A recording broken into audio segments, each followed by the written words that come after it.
Convincing others to see your worth is hard. It takes time, it takes effort, and oftentimes when people are trying to fit in, they adjust their value and their uniqueness so much so that their worth is lost in the translation.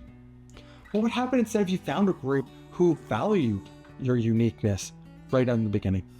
They saw it as something valuable. You didn't have to convince them of it.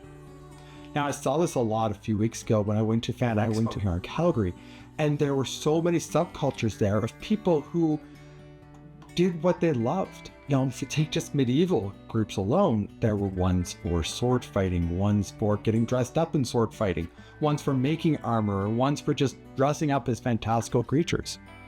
Each of these groups belonged. Each of these groups were people who would have been ridiculed or would have had a hard time explaining their passion outside of that group.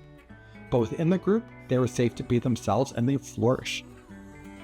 Now, when I tell people about this, when it comes to professional lives, they kind of think, well, it doesn't work. I've looked, companies out there like that. But have you really looked? There are over 165,000 companies in Alberta. You haven't checked every single one of them.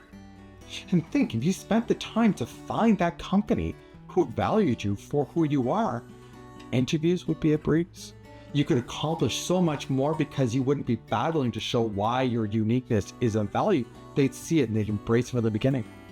And when you think about how much our happiness at work is tied to our boss or supervisor, the culture, you already found a company where it all matches. You don't have to adjust who you are. You can be yourself and be valued in this culture. If 50 longsword fighters in a city of 100 or 1.5 million can find their tribe, you definitely can find your tribe in the corporate world where you're looking at over 165,000 companies.